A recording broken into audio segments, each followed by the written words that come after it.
In this video, I'm going to show you how to place the side rear view mirror on this Dodge Grand Caravan. Let's get started. I like to start at the inner door handle. There's a little cap right behind it. If you open the door handle, you should be able to reach in here and just pop this open. This will expose a T20 Torx screw, so let's remove that. Underneath the grab handle, there's another little cap that we have to pop up. I recommend a plastic tool for this so that you don't damage the door panel here. With that off, you can access another T20 screw that goes in straight from the top. There it is.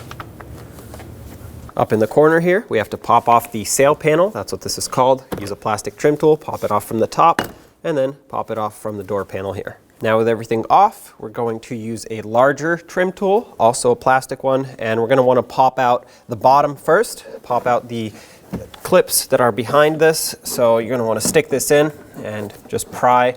Now it will be somewhat difficult, especially if this is the first time that this door panel is being removed.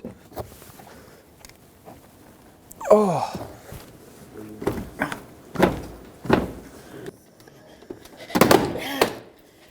All right, there we go. It's popped off.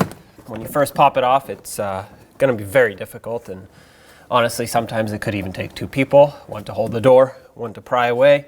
Once you do pop it off, though, you should be able to slide it right up. And don't go too far. The door handle cables are still connected to the door handle. On the door handle cable here, you're going to want to pinch the two tabs that hold this cable on.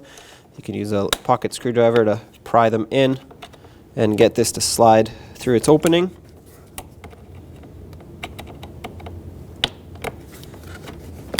Just like that. And then flip it over, unhook it. Over here, we have some electrical connectors for the switch panel.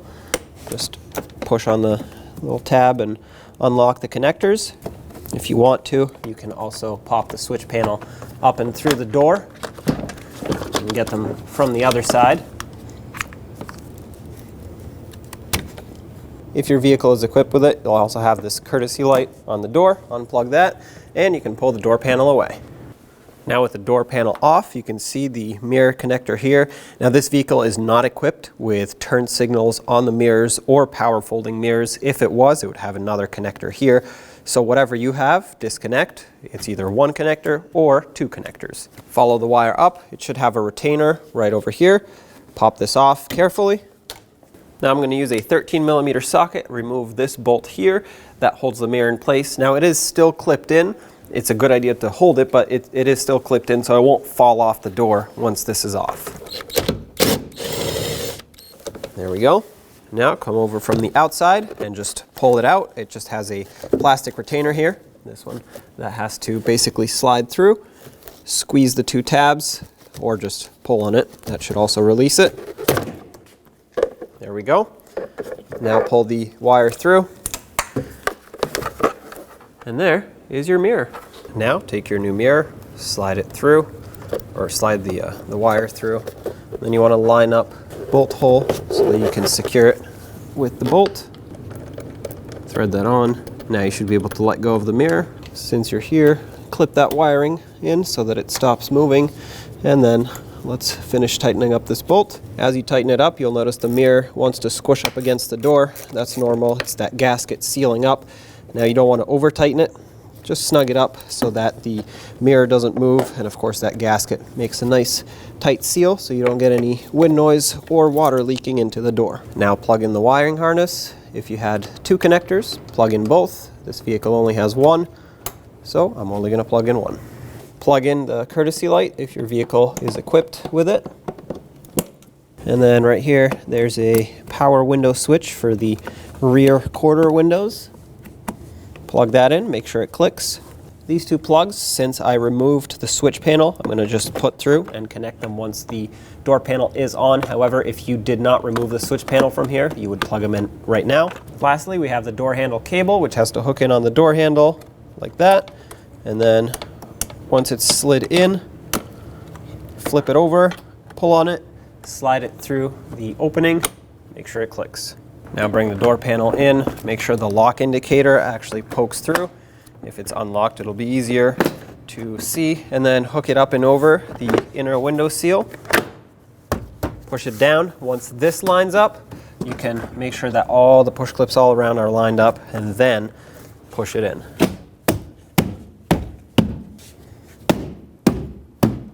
There we go. Let's plug in the switch panel. Oh, there we go. That one's a little stiff. Slide it down. It should clip into place. If you accidentally locked your doors, make sure you unlock them so you don't get locked out of the vehicle. Behind the door handle, there was a T20 screw. Thread that back in and make sure it's snug. It's just going into plastic, so once it bottoms out, leave it right there.